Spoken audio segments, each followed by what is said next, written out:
Hey everybody, it is Kevin and Stuart of SmallCapVoice. Hope you guys are doing well.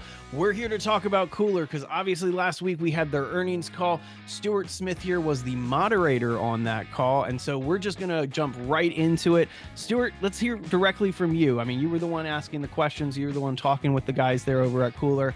Can you give us any insights whatsoever from the earnings call? Well, I mean, my insights are pretty obvious, and they were probably obvious to everybody else as well. It was a longer call, and that I think is because more happened in this last quarter, and a lot more needed to be covered. And I think Mike and Sean both did a better job of diving into what's in their lane, if you will. I mean, Sean focused on the numbers a little deeper, handled more of the questions that came in. Again, those questions come in from social media, from email. We appreciate those questions. We've kind of taken the analyst thing out of the loop, although the analysts also send in their questions.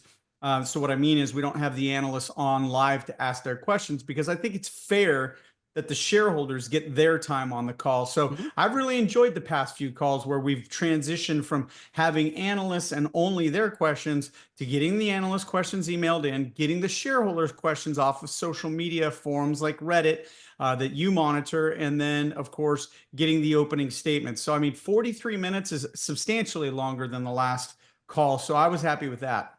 Absolutely. And I think you're hitting the nail on the head when it comes to shareholder engagement is creating a more complete call for KULR Technology.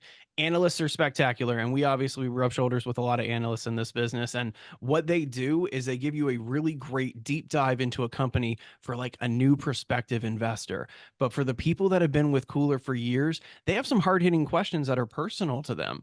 And for us to be able to dive into that Reddit subreddit, the slash KULR subreddit there, that was really cool. And I've been really enjoying hanging out in there the past couple times. I'm going to ask you though, because it popped up a couple times. One of the moderators reached out to me and they said, you know what, Kevin, why did the question about price per share get asked? We know that KULR can't ask that. Why are we asking those questions? That's a great question. And it's probably because my job isn't to filter or, if you will, censor the questions that come in from the shareholders. My job is to pass them along.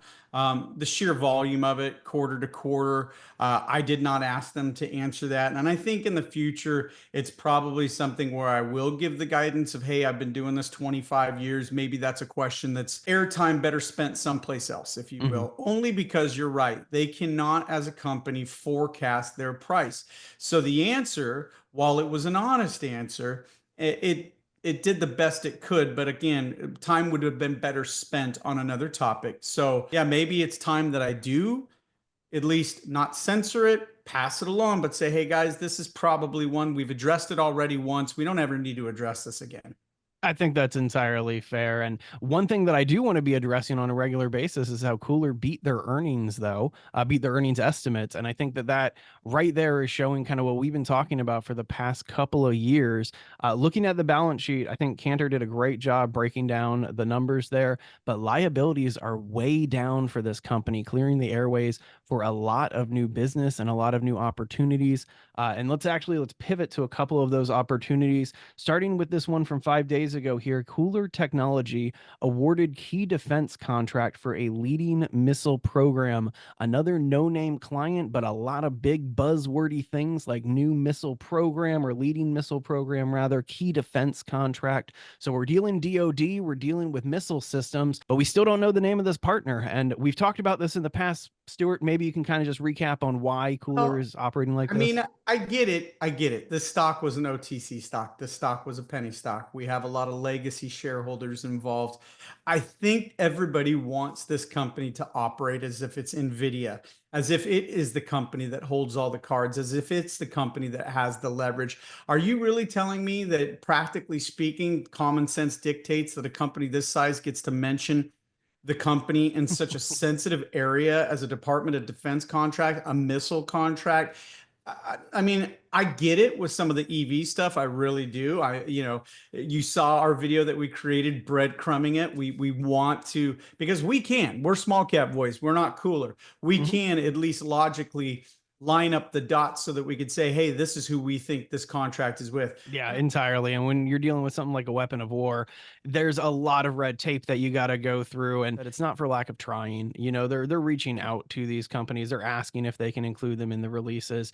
It comes down to, if your technology, and this is shifting over to batteries, if your technology was potentially going to put some customers at risk, you're not going to highlight that. You're not going to say, hey, the product that you have might be at risk, but the next model is going to include KULR Technology Group, and therefore it's going to be a mitigated risk, or the new customers are going to be safe. You're going to want to try to save face a little bit, and I do understand where they're coming from. KULR obviously is trying to get those names out there, and I think through a lot of the content that they're putting out there and some of the ways that they're teasing on social media, that's something that people should pay attention to, because KULR has some very intricate things in the background of their images sometime. So something that Reddit pays attention to. I know that they are diving deep into every single tease that KULR puts out, trying to investigate every single one. But I wanted to say, did you see the thing that Zach's Research put out yesterday regarding them booking their first license deal for fans? So it looks like we're starting to get some revenues for KULR Vibe inside of some fans here. Yeah, booking revenues from the First Vibe license deal for fans. And that's important. And I love what this report, it's unfortunate that the report came out on a day where the stock took a bit of a hit. Mhm. We've talked about that before. Shareholders, you've called me, we've had long exchanges. I am a longtime shareholder of NVIDIA. I know, as in today, Dateline November 19th, where the day before earnings, guess what? The stock's up a few bucks a share. The stock will probably be up most of tomorrow. Then, about an hour before the earnings come out, the stock's going to nosedive. I'm just Mhm. used to it. And if they beat top and bottom, just like KULR did, KULR beat on top and bottom. NVIDIA hopefully will, although we're hearing some rumors. I'm surprised it's up today. I mean, the rumor mill on NVIDIA, but that's a different topic, is that there might be a problem with their original GPU. There might be a problem with the Blackwell GPU. That could be shorters. Let's be honest. We have to be cognizant of that. And what I've seen in KULR since the earnings came out feels like some shorters got involved there too. But I digress. This report by Zacks, I've always appreciated their work, to be totally honest with you. There's a lot of players in this space, and some are true analysts, and some are a little bit more like Zacks, and this is not derogatory towards them. They're a little bit more on the promotional side, plus analyst research. So I like the fact that they brought up the new administration. Like the fact that they brought up this new department, the Doge department, Dogecoin. Anywho, Elon Musk department. I wonder how he dovetailed that all in. Anyways, that being said, I think it's a great report, a good read.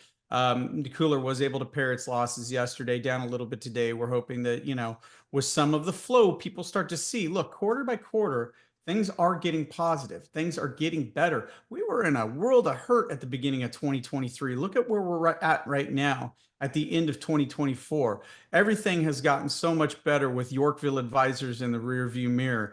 Everything is starting to turn around for this company. So, if you're long, you're long, and that's all I can say about it. I was just at the open house for the company. It was a great event. Got to meet a lot of people that have been in this company a long time, people that are very, very smart, and that's what impressed me. Some of the shareholders that are in this company for a long time really know their stuff. They Mhm. brought giant binders of information. I mean, they've followed everything. They've dug into everything, and that really gave me a sense of calm about everything moving forward with KULR. I agree entirely. KULR is a different breed of shareholder. And when you get into some of the channels, the Reddits, the stock twits, even Twitter, you can see that it's an analytical type of shareholder. They not only understand the technology and the technicals, but they understand the future of this company. And it's really impressive to see. You brought up the open house, so I should just remind all of the people watching or listening there that KULR did release all of that information from the open house. There's now a video and a presentation available on the KULR website under their presentations tab.